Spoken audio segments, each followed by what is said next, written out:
Hello, good morning, and welcome to another exciting edition of Morning Delight. It's another beautiful day. I welcome you warmly to your show, my show. We have all the beautiful segments on the show for you today. My name, as usual, is John Ime. Today on the show, we have all the lineup right from words of wisdom down to entertainment and sports and all other segments in between. So let's kick off the show now with words of wisdom. Let's see some inspirational quotes from words of wisdom.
Let's go to the kitchen now. We have a delicious fried rice and chicken for you on Quick Cuisine.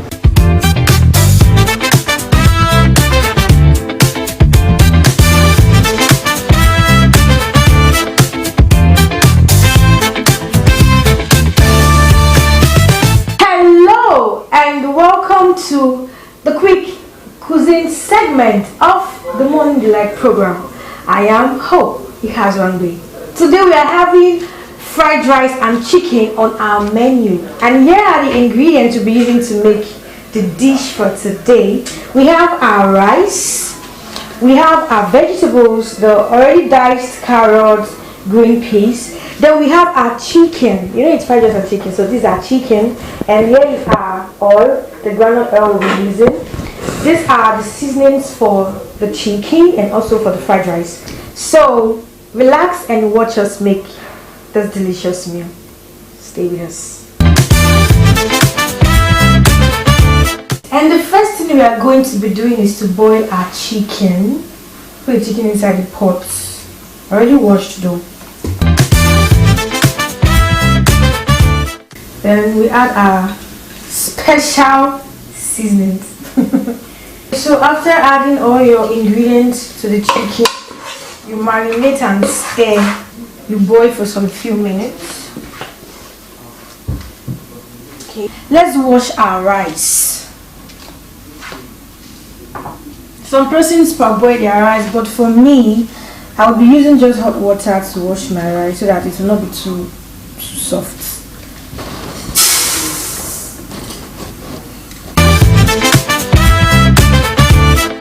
Steam it for some few minutes, so that's why it needs to be covered so it can steam very well. Now let's check if our chicken is ready. I think it is.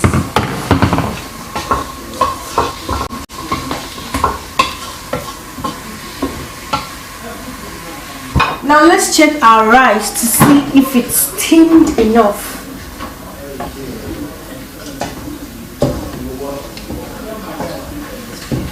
So now we have to wash it so we can start frying the rice. We already washed our rice. Now it's time for us to fry the rice before adding the stock.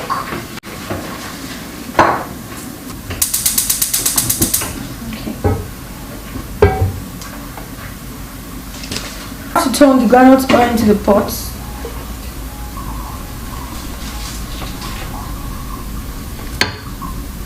Groundnut oil is already steamed, so we'll add our onion.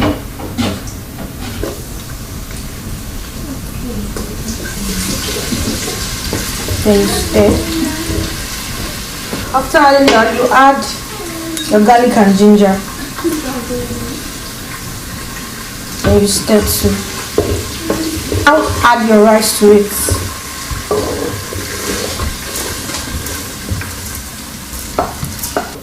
Then after that, you add your curry to it. Then after stirring it, we'll now add our stock that we got from the chicken. We'll add some chopped pepper, atarodo. So add the Scotch bonnet pepper to it. So that you stir. You can see the food is not even ready yet, and look at it's already looking good. And then we leave it to get boiled. And while this is getting boiled, we'll go back to our chicken. It's time for us to fry our chicken.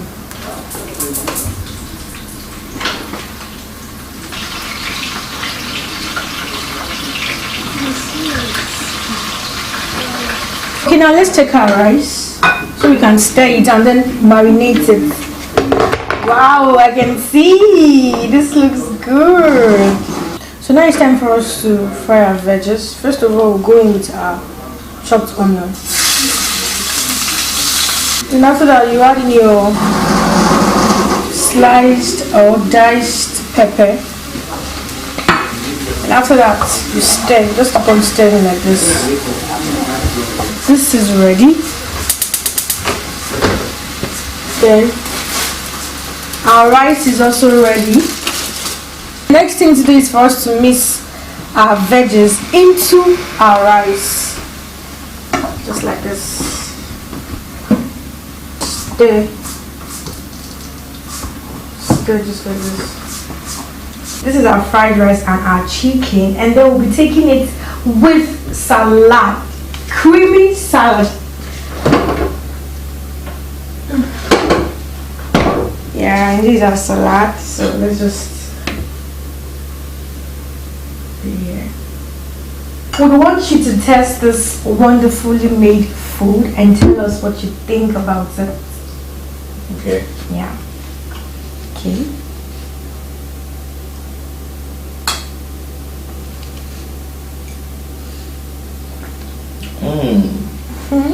We've come to the end of today's episode of the program. See you next time. Bye.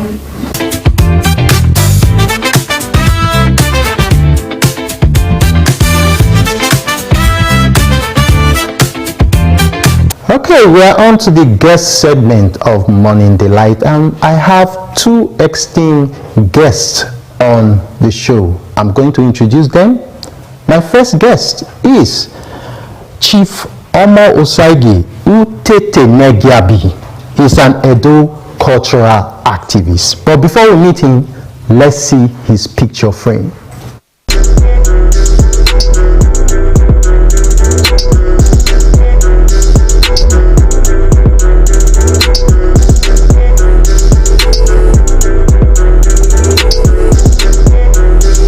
I also have a second guest on the program. He is Mr. Peggy Okao. He is the chairman, Congress of Edo Movie Practitioners, and is also a cultural activist. So let's see his picture frame.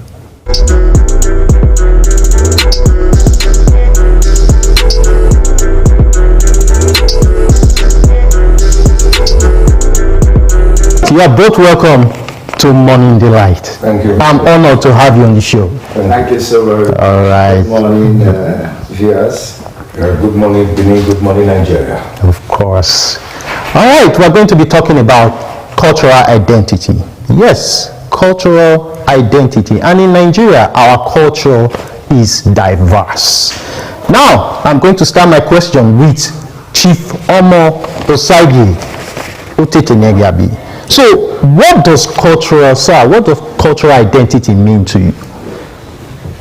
Cultural identity, that is who you are, what you were born into, what you were nurtured into.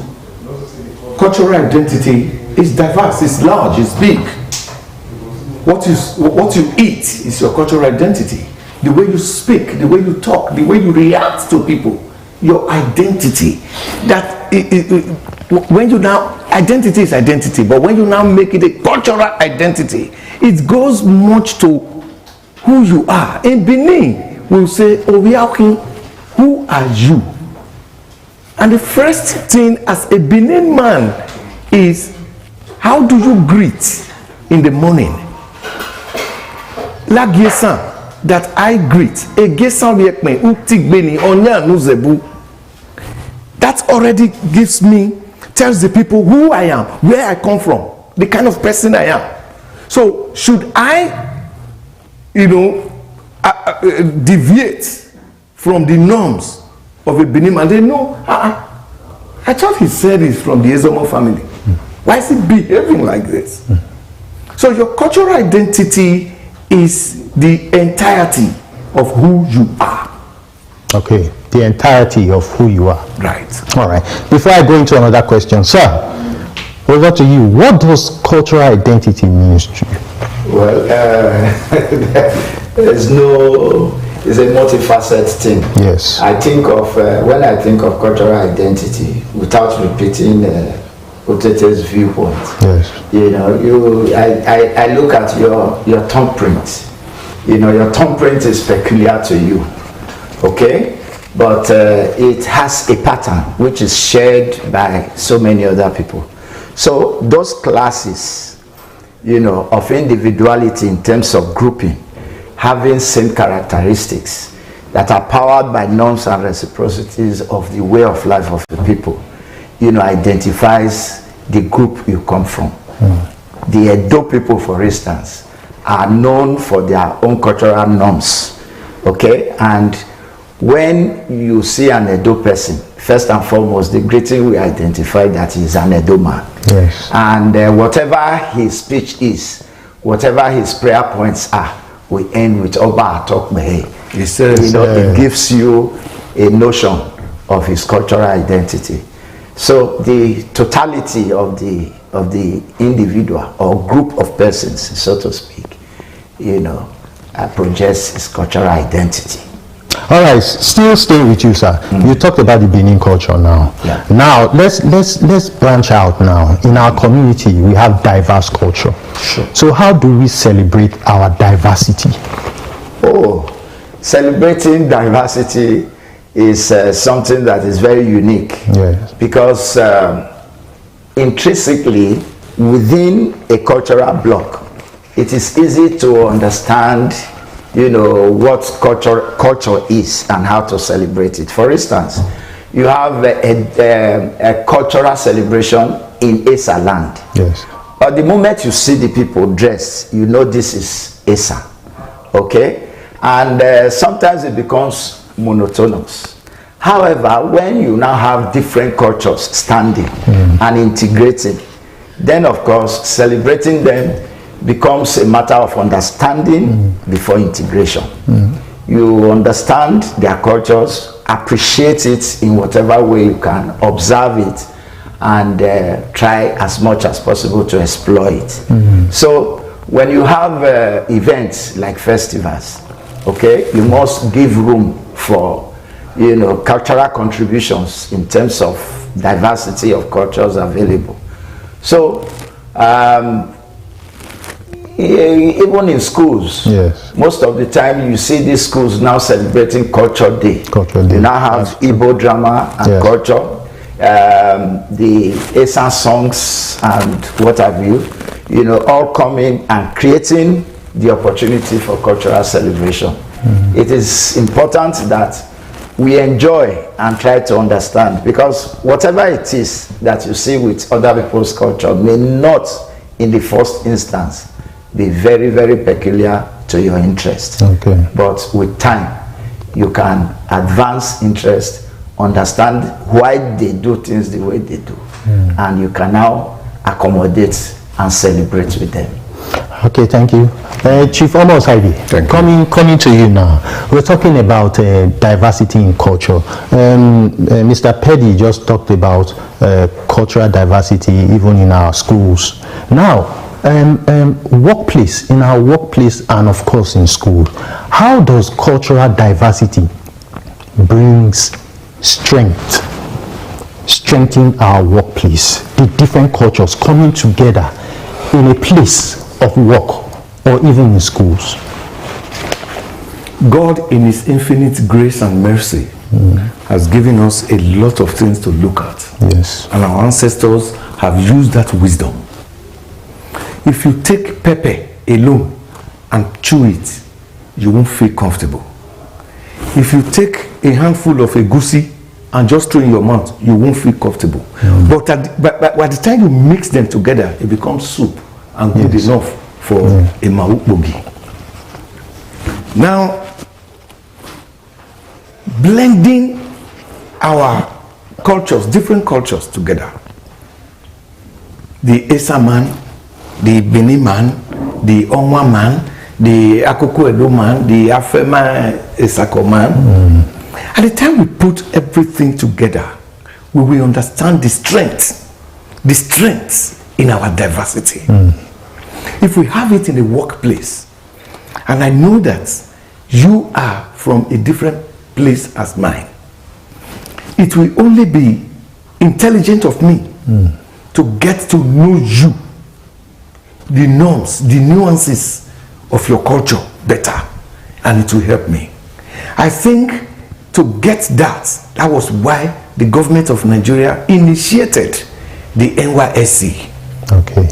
That's born a Benin man, schooled in Ife. Like in my case, now took me to Jos. Knowing the diverse, in other ways, it would have been to the east. So, getting to understand the diversity of our culture, of our values, will strengthen the bond of a people.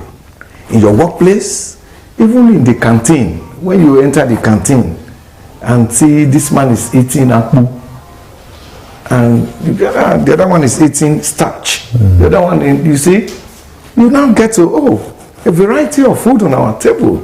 Beautiful. It gives you this air of where we are a people of standard culture. Because culture encompasses what we eat, how we walk, the way we dress is all the culture. So let's put it all together. Imagine, like in the banks, I know a lot of banks, Fridays, Saturdays, they come in different cultural attire. And at the time you enter the bank hall, you'll be so pleased seeing particularly the Obu of the Esa man, that one just straight here. You see the Bidi man in his buluku and top, and it's beautiful. So the only thing we desire now is to encourage us to get the strength, unity, and put it together. Exactly. Yes, the unity, the strength in our unity. So, sir, what are the common misconceptions about today about cultural diversity?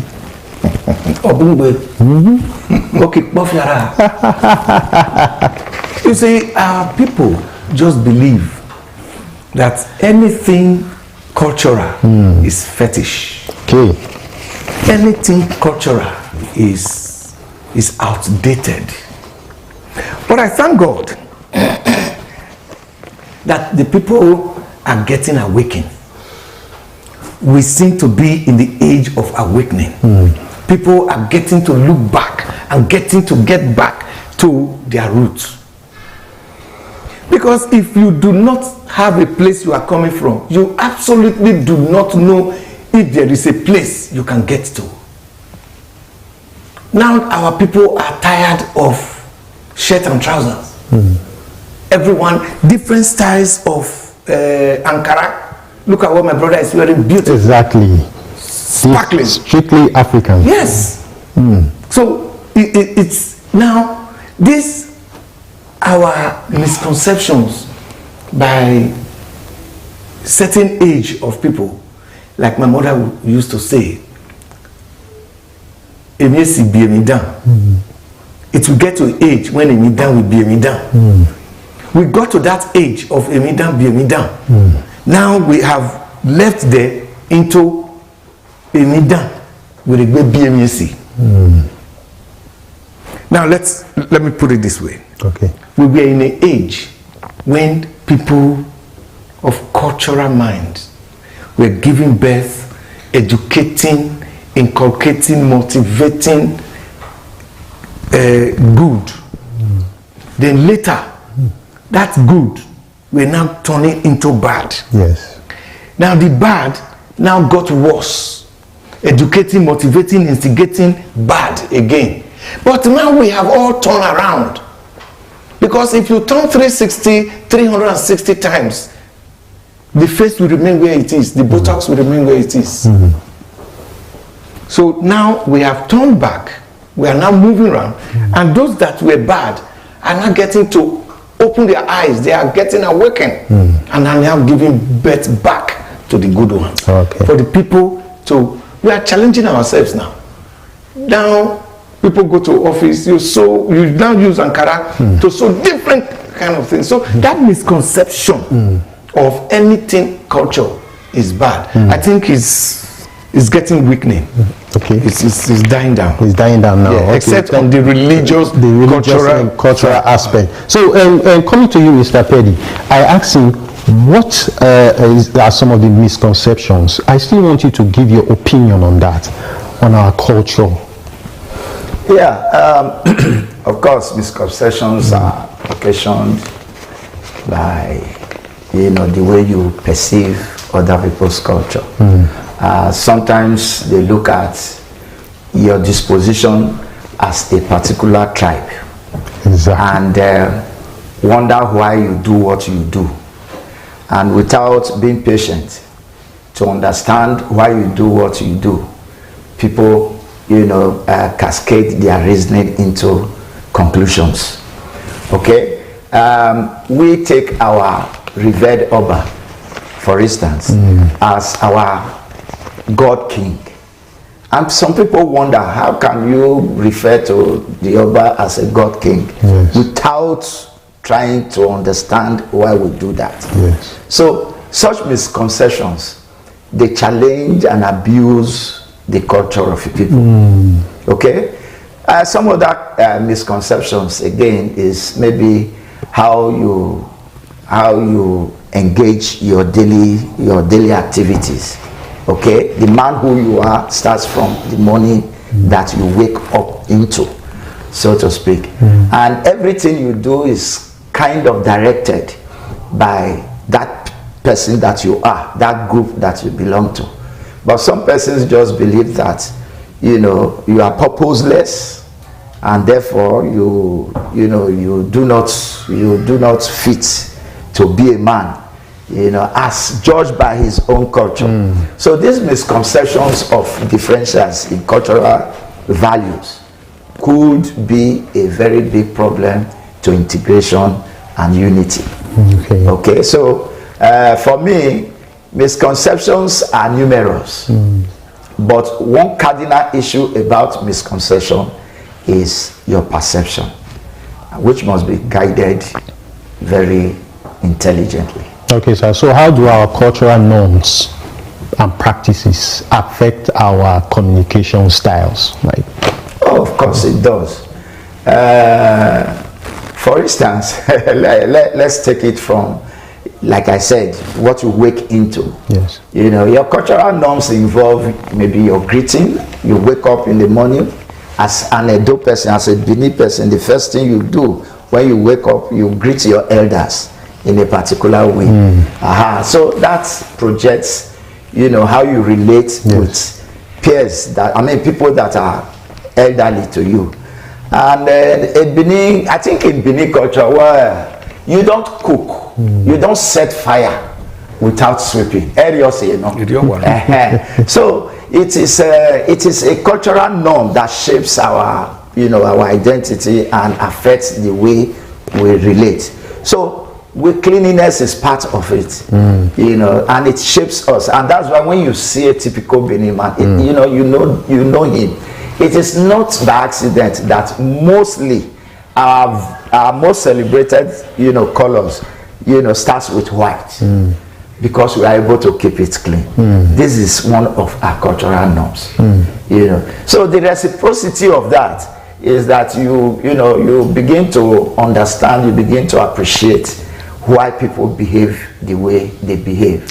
And if I'm wearing white, you cannot bring mud close to me. Close to you. So that concept of reciprocity is also determined by your cultural norms. Okay, thank you very much. So, Chief Omosegi, I have a question for you. Please. Like we talk about culture and tradition.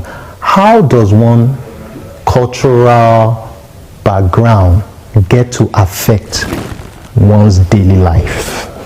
Your daily life. Like you, as a revered Benin man now, how does your culture affect your daily life? Like my brother has said, your perception matters a lot. First of all, I must see myself. If I want other people to respect me, I must see myself as a Benin man. And who is the Benin man? The man that is straight. The man that knows and believes strongly that the Oba of Benin is the God King. That the Oba of Benin must be revered. One who knows that this white, one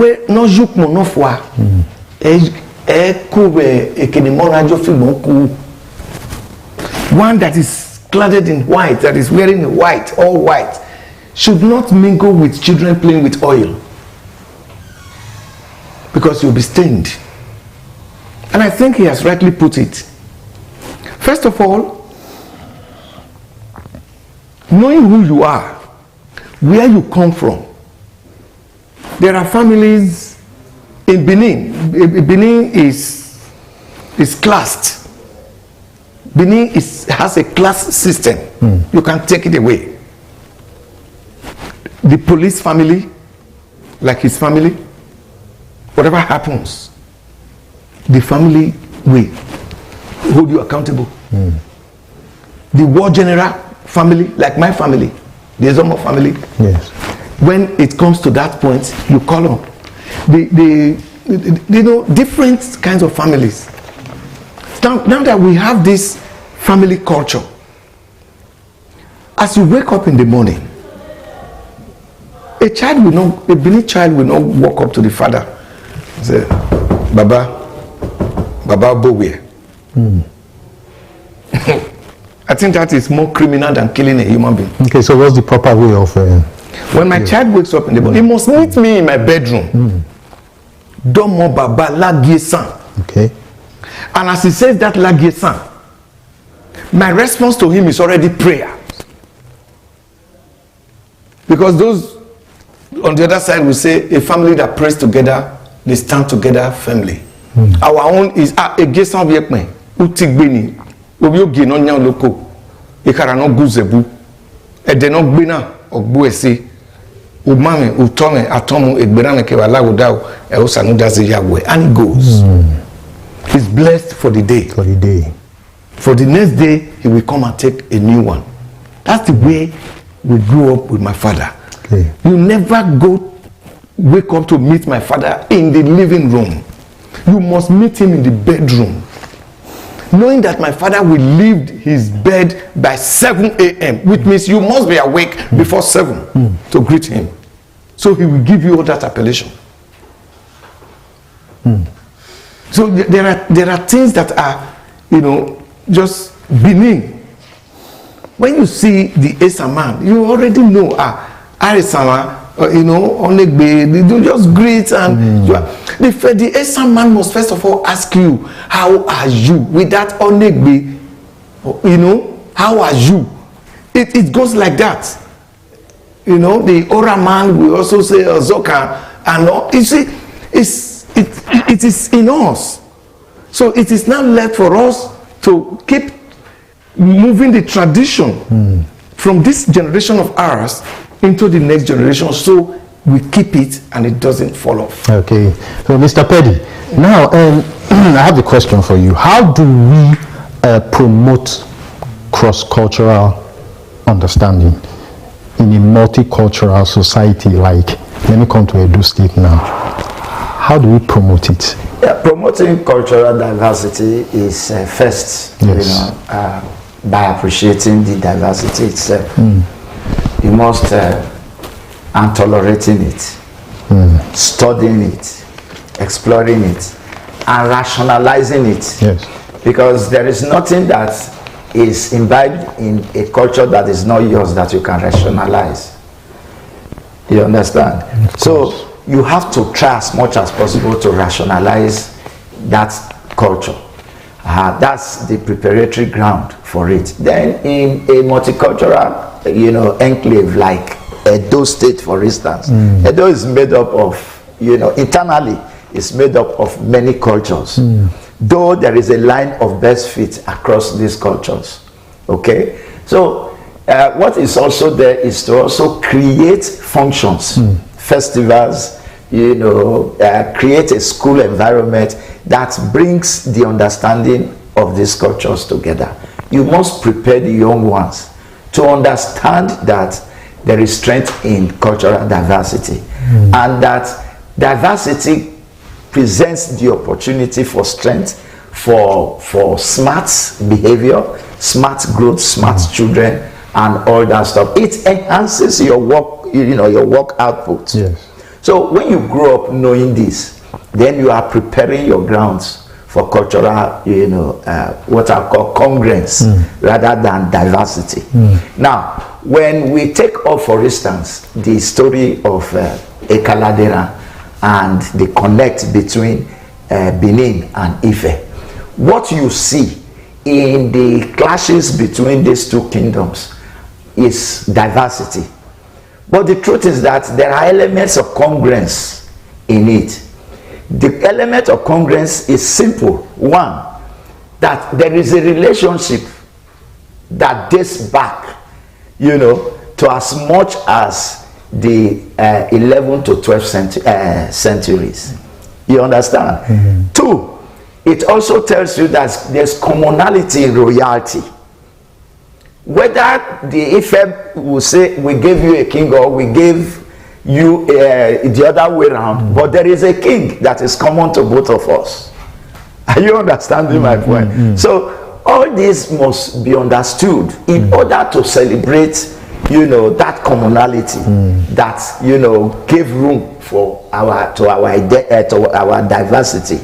So we must bring this together, teach them, understand them, imbibe them as we grow, so that whatever it is that happens, we know that we are celebrating the diversity, even in disagreement of the substance of the diversity. Okay, sir. How has cultural identity evolved over time? Has it been static? No. Cultural identity, when you talk of, it's not something you are born into. Okay. It's not like a DNA. It's something, it's not something you are born with. It's something you are born into. You understand? Okay. So it evolves from birth. You are born into a family.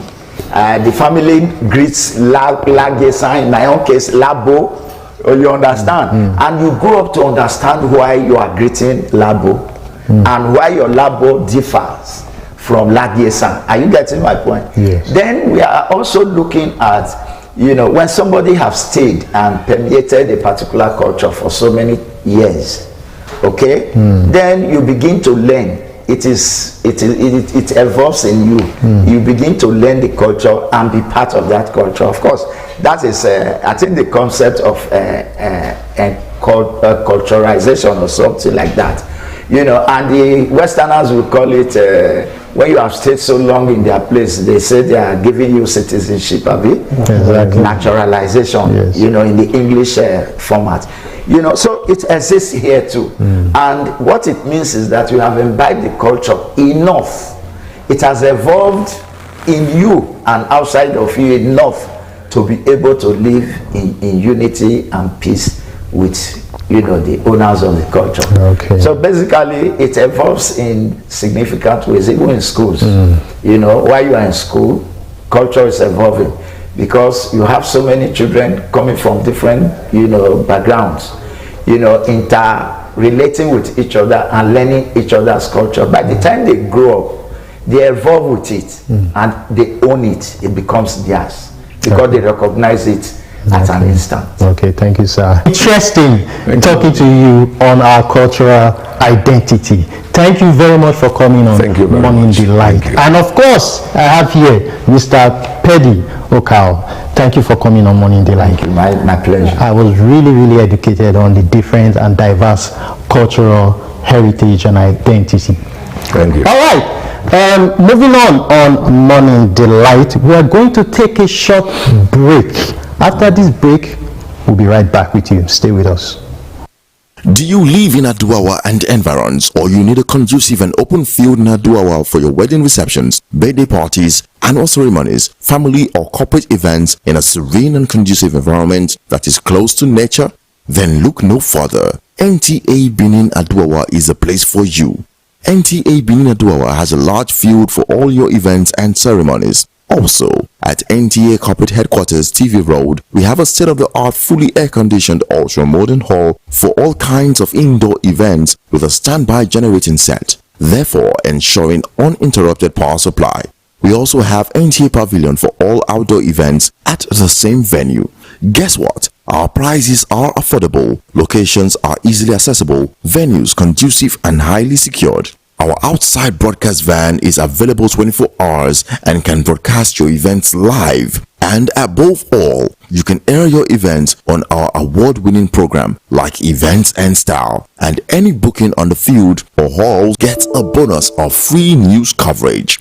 Wow! What are you waiting for? Grab this opportunity and have your celebration in a grand style. For inquiries and bookings, please call NTA Benin, the award-winning station. All right, now we're taking a step further to another segment, which is the Artville segment. We have a beautiful art of printing for you. So let's see Artville for today.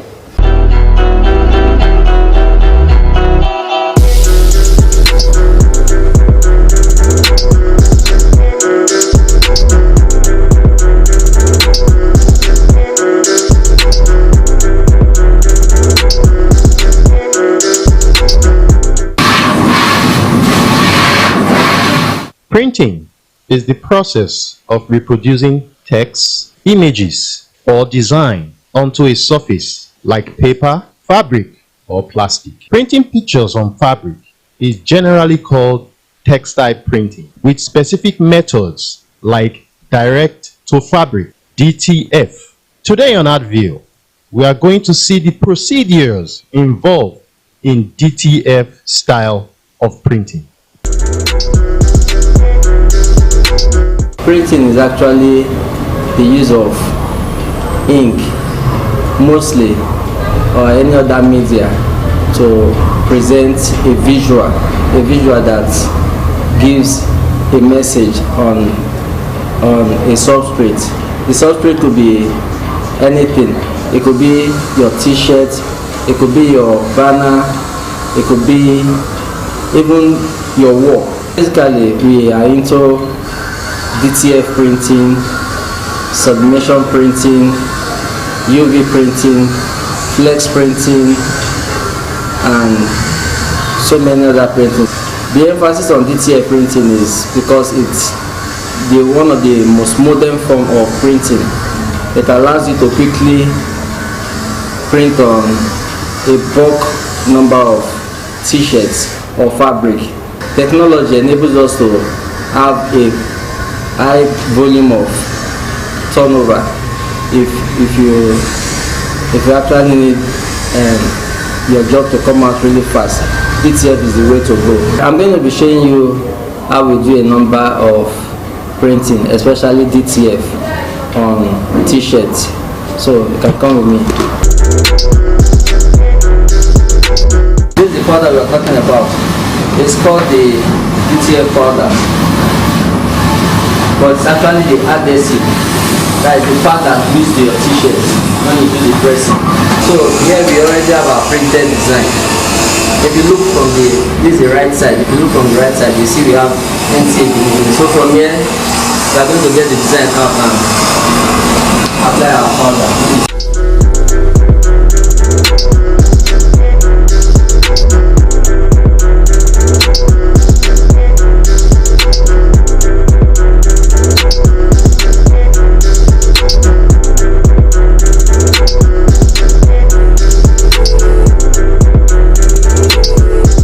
In all, DTF style printing excels at producing high quality full color designs with soft integrated feel to the fabric, making it the ideal choice for on-demand personalized apparel production.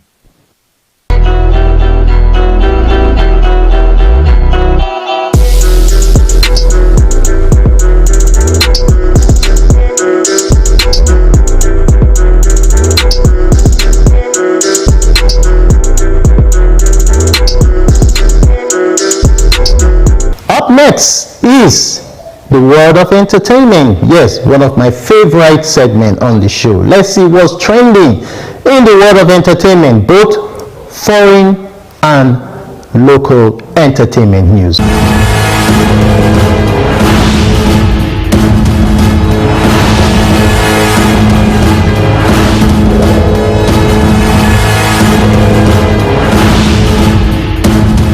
7 years into marriage is already a milestone. While both partners are public-facing artists, building a career in an industry that rarely slows down their personal life is something else entirely. That's why Adekunle Gold and Simi's wedding anniversary feels more worth than slight acknowledgement. At first glance, it is easy to reduce moments like this to lovebirds being lovebirds. But when you consider the reality of creative industry, where visibility, pressure, travel, and public security constantly test relationship, their story stands out. These two artists who grew publicly, evolved independently, and still managed to build a family and a sense of stability along the way. That makes the moment more interesting.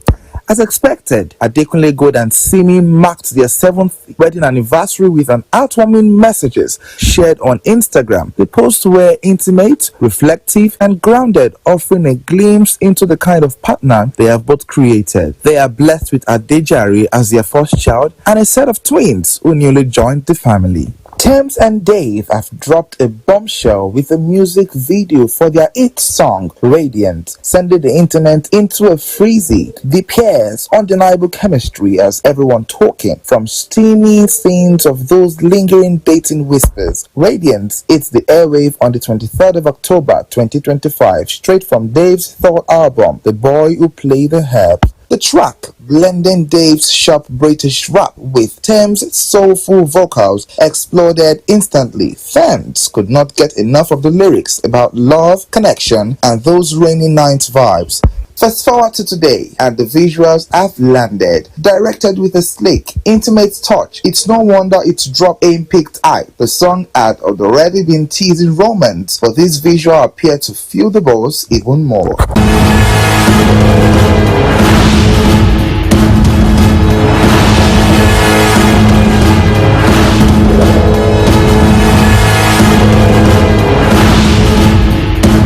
Alright, there were some notable highlights during the week.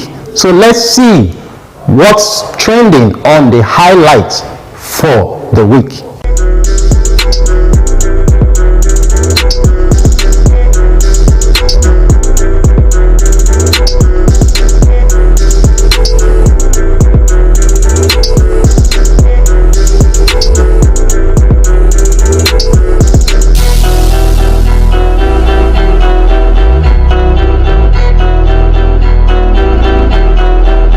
Governor Monday Okpebholo has condemned the attack on the Onitsha of Ekpoma Palace following a protest that blocked a major highway and destroyed properties. This came shortly after he assessed the damage with top officials, police, and the APC leaders. The governor is unhappy with the level of damage and noted that the protest must never be used as an excuse for lawlessness. Perpetrators must be brought to total justice. Items destroyed include vehicles, chairs, and cars belonging to the Onitsha's wife. Earlier, the Onitsha of Ekpoma, Zaki Anthony, described the incident as unfortunate as many protesters were under the influence of illicit drugs. However, Governor Monday Okpebholo assured that the Onitsha and Ekpoma people of decisive security operatives to restore the law and order to communities in Edo Central. Governor Monday Okpebholo has visited the scene of fire incident in Ekpoma to assess the damage to the fire-raised shop built by the Police Officers' Wives Association and assured affected traders of government intervention and renewed security action. The visit comes after a similar incident and alleged palace invasion. The governor suspected foul play, linking it to the ongoing violence in the area. He warned that perpetrators will be caught regardless of status. In relief, Governor Monday Okpebholo announced reconstruction of the shop, urging traders to remain calm.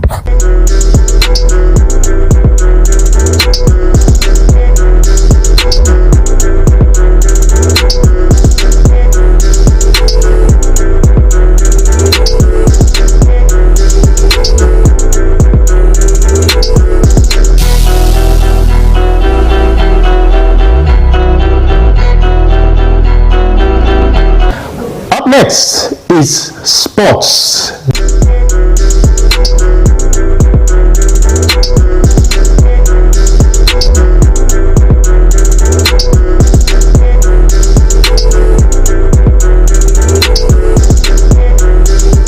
The Super Eagles of Nigeria have climbed to the 3rd place in Africa and 26th position globally in the latest FIFA Men's World Ranking released on Monday. The Nigerian national team moved 12th place from 38th to 26th after an impressive outing at the 2025 African Cup of Nations in Morocco, where they emerged 3rd overall.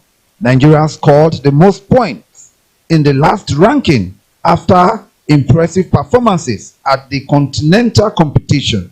Eric Chale's side won 6 of 7 matches, beating Tanzania, Tunisia, Uganda, Mozambique, Algeria, and Egypt, but narrowly lost the semi-final to host Morocco on penalties.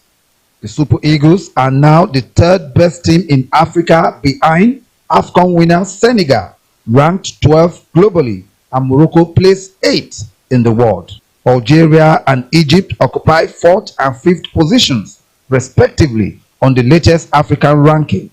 Meanwhile, Spain, Argentina, France, England, Brazil, Portugal, Netherlands, Morocco, Belgium, and Germany make up the world's top 10 teams. Here are results of some UEFA Championship matches played.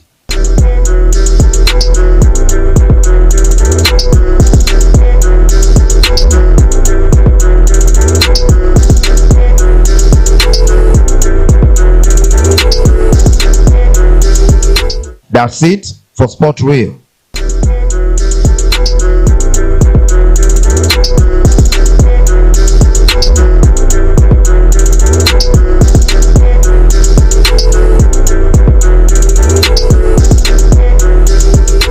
Alright, with that beautiful sporting news, I hope you have had a nice time on the program. We had all the usual segment. We had, of course, our guest segment. I, of course, had a nice time on the show today. What about you? If you did, make sure you join us. Same station, same time next week. As always, my name is John Ime. Morning Delight is on every Saturday from 10 a.m.